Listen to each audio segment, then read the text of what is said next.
नाजरीन, दुनिया के बहुत से माहिर फल्कियात इस बात पर मुत्तफिक हैं कि कायनात में मौजूद ज्यादातर गैलेक्सीज के सेंटर में बहुत ज्यादा उधम मचा हुआ है, जिसकी फिलहाल वजाहत नहीं की जा सकती।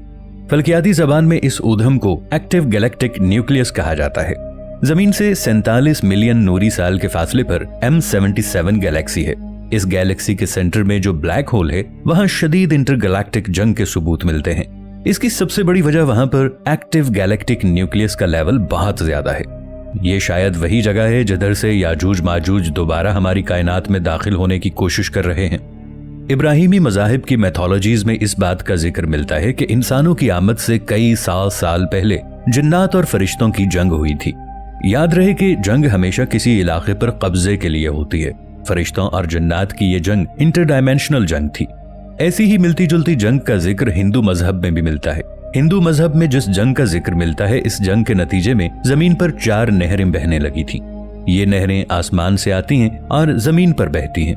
हैरत की बात है कि नबी अकरम सल्लल्लाहु अलैहि वसल्लम की एक हदीस में भी 4 नहरों का जिक्र मिलता है जो सिदरतुल मुंतहा से निकलती हैं, जिनमें से 2 नहरें जमीन पर आती हैं और 2 नहरें जन्नत की तरफ जाती हैं। नबी पाक सल्लल्लाहु अलैहि वसल्लम की पैदाइश से कई साल पहले जिन्नात का फरिश्तों की कायनात में दाखिला बंद कर दिया गया था और जिन्नात को रोकने के लिए फरिश्तों की आर्मी बाकायदा जिन्नात पर हमले करती थी। कुरान पाक में इस इंटरगैलेक्टिक जंग का जिक्र सूरत उस-साफ़ात की आयत नंबर 6 से 10 के दरमियान मिलता है। अल्लाह रब्बुल इज्जत इस सूरा में फरमाते हैं, जिसका मफहूम है, बेशक हमने आसमान दुनिया को सितारों और सैयारों की जीनत से आरास्ता कर दिया और उन तमाम सैयारों और सितारों को बागी शयातीन से महफूज बनाया, और ये शयातीन आलम बाला की तरफ कान नहीं लगा सकते और उन पर हर तरफ से अंगारे फेंके जाते हैं। नाजरीन, हम अपनी पिछली वीडियोस में भी तफसील से बता चुके हैं कि कुरान में जब भी जमीन और आसमान का जिक्र आता है तो मुबैयना तौर पर जमीन से मुराद सिर्फ हमारा सैयारा जमीन नहीं है और आसमान से मुराद वो आसमान नहीं है जो नीला आसमान हम देखते हैं।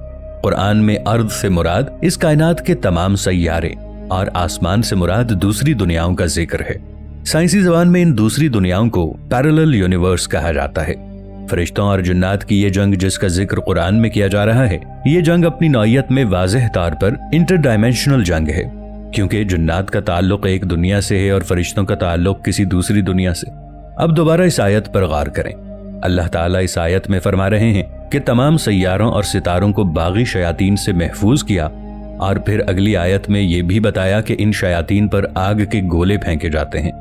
अब गौर कीजिए दोस्तों, इन सैयारों और सितारों को शयातीन से महफूज करने के लिए लाजमी तौर पर कोई फाज, कोई मखलूक पैदा की गई है, क्योंकि अगर कुरान पर गौर करें तो कुरान हकीम में एक पूरा मैकेनिज्म बताया गया है कि सैयारों को महफूज किया, सितारों को महफूज किया।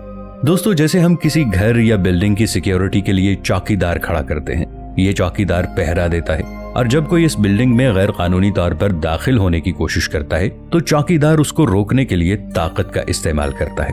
अब जब अल्लाह ताला फरमा रहे हैं कि मैंने सैयारों और सितारों को शयातीन से महफूज किया, तो लाजमी तौर पर कोई ऐसी मखलूक पैदा की गई है जो इन सैयारों और सितारों पर खड़ी होकर पहरेदारी का काम कर रही है। और यही मखलूक है कि जब कोई बागी शयातीन या अनवांटेड कुव्वतें इन कायनातों में दाखिल होने की कोशिश करती हैं तो ये उनको रोकती हैं, यानी बज़ौर ताकत रोकती हैं। कुरान पाक की इस आयत में मुकम्मल तौर पर इंटरगैलेक्टिक और इंटरडायमेंशनल जंग का जिक्र हो रहा है और इसका पूरा मैकेनिज्म और तरीक़ेकार भी बताया जा रहा है। 2003 में मशहूर फल्कियाती जर्नल सप्लीमेंट में एक बहुत ही अहम रिसर्च शाये हुई। इस रिसर्च में बताया गया कि बर्ल स्मिथ टेलीस्कोप की मदद से जब प्लेडियस स्टार क्लस्टर पर तहकीक की गई तो पता चला कि जमीन से कुछ मखसूस रोशनी की लकीरें न सिर्फ प्लेडियस स्टार क्लस्टर की तरफ जा रही हैं, बल्कि इस स्टार क्लस्टर से 40 नूरी साल के फासले पर कोई बहुत बड़ा टकराव हुआ है। ये टकराव किस चीज का था? इतनी गैर मामूली एक्टिविटीज जमीन से सिर्फ 440 नूरी साल के फासले पर हो रही हैं, और इस तहकीक के ठीक 20 साल बाद पता चलता है कि हमारे सूरज पर स्याह धब्बे पड़ना शुरू हो गए हैं। कुरान पाक में इन मज़ाहिर कुदरत को सूरत तकवीर की आयत नंबर 1 में कुछ ऐसे बयान किया गया है, जब सूरज को लपेट लिया जाएगा।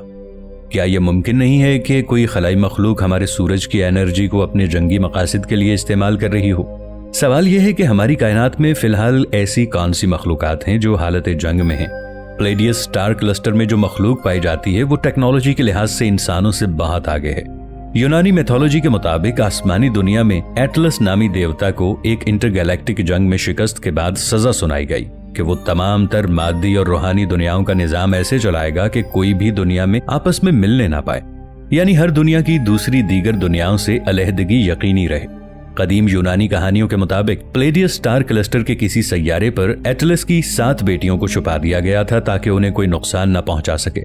कुछ रिवायात में यह भी कहा गया है कि एटलस की 7 बेटियों को सितारों में तब्दील कर दिया गया। ये वही 7 सितारे हैं जो आज प्लेडियस स्टार क्लस्टर में हमें नजर आते हैं। हजरत आदम अलैहिस्सलाम को जिस जन्नत में उतारा गया था उसके बारे में एक अंदाजा है कि वो कॉन्स्टलेशन लेरा में पाई जाती है, या फिर उस जन्नत तक जाने का वर्म होल उसी कॉन्स्टलेशन में पाया जाता है। जमीन से 40 नूरी साल के फासले पर वेगा स्टार पाया जाता है जो इसी कॉन्स्टलेशन का हिस्सा है। वेगा स्टार आज से 12,000 साल पहले नॉर्थ स्टार था, लेकिन फिर कुछ ऐसा हुआ कि जमीन के मदार में तब्दीली की वजह से जमीन के नॉर्थ पोल की पोजीशन तब्दील हो गई। 4000 साल पहले जमीन का नॉर्थ स्टार टोबिन स्टार था जो कि कॉन्स्टलेशन ड्रैको में पाया जाता है। मजे की बात यह है कि पुरानी मैथोलॉजीज के मुताबिक कॉन्स्टलेशन लेरा और कॉन्स्टलेशन ड्रैको के माबैन खौफनाक इंटरगैलेक्टिक जंगें हुई। इन जंगों की वजह से कॉन्स्टलेशन लेरा से बहुत सी इंसान नुमा मखलूक ने प्लेडियस स्टार सिस्टम में पनाह ली। मॉडर्न मैथोलॉजीज के मुताबिक कॉन्स्टलेशन ड्रैको में जो मखलूक पाई जाती है इसे रेप्टेलियन कहा जाता है। रेप्टेलियंस की खुसूसियात पर गौर करें तो पता चलता है कि यही मखलूक दरअसल याजूज माजूज है। रेप्टेलियंस की तबाहकारियों के बारे में प्लेडियंस एक अरसे से जमीन पर पैगामात भेज रहे हैं। अगर आप गूगल पर पिलर्स इन द स्काईलाइट लिखकर सर्च करें तो आपको हैरान कुन तौर पर जमीन से आसमान तक जाती रोशनियां नजर आएंगी। यही वो रोशनियां हैं जिनको प्लेडियंस जमीन पर पैगामात भेजने के लिए इस्तेमाल करते हैं। अगर आप इंटरनेट पर सर्च करें तो आपको बहुत से लोग मिलेंगे जो ये दावा करते हैं कि वो इन लाइट्स के जरिए प्लेडियंस के साथ राबिते में हैं। सवाल यह है कि कुरान दीगर सैयारों में बसने वाली इस मखलूक के बारे में क्या कहता है। कुरान पाक की सूरह सौफात की आयत नंबर 5 में अल्लाह ताला दीगर आसमानी मखलूकात की मौजूदगी के बारे में वाज़ेह कर देते हैं। अल्लाह ताला फरमाते हैं कि जो आसमानों और जमीन का और जो मखलूक इनके दरमियान है उनका रब है, तुलुए आफ्ताब के तमाम मकामात का रब है। अब इस आयत का मफहूम ये बनता है कि जितनी भी इस कायनात के सैयारों पर मखलूकात आबाद हैं और जितनी मखलूकात दीगर दुनियाओं में हैं उन सब का रब अल्लाह है। इसके बाद अल्लाह ताला इसी आयत में फरमाते हैं कि अल्लाह ताला सूरज निकलने के तमाम मकामात का रब है। गौर कीजिए, जमीन पर सूरज एक ही जगह से निकलता है, मशरिक से तुलू होता है, मगरिब में गुरूब होता है। लेकिन इस बात का क्या मतलब है? कुरान पाक में जब शम्स का लफ्ज आता है तो इससे मुराद सिर्फ हमारी जमीन का सूरज नहीं, बल्कि इससे मुराद उन तमाम सैयारों का सूरज है जो उन सैयारों पर जिंदगी की वजह बना हुआ है, जो उन सैयारों पर तुलू होता है। इसलिए अल्लाह ताला इधर तमाम मखलूकात से मुखातिब हैं कि तुम सब के सैयारों पर जो जो सूरज निकलने का मकाम है, मैं उन सब का भी रब हूँ। अब एक और बात समझ लीजिए कि इन तमाम कायनातों में और इन तमाम डायमेंशंस में और इन तमाम दुनियाओं में जो अल्लाह का पैगाम लेकर आए वो मोहम्मद सल्लल्लाहु अलैहि वसल्लम है।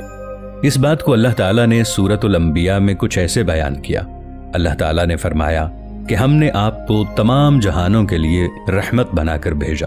गौर करें, अल्लाह ताला ने ये नहीं कहा कि हमने आपको सैयारे जमीन के लिए रहमत बनाकर भेजा और इन दुनियाओं के लिए नबी अकरम सल्लल्लाहु अलैहि वसल्लम रहमत कैसे हैं। इस सवाल के जवाब के लिए कमेंट सेक्शन में पार्ट 2 लिख दीजिएगा।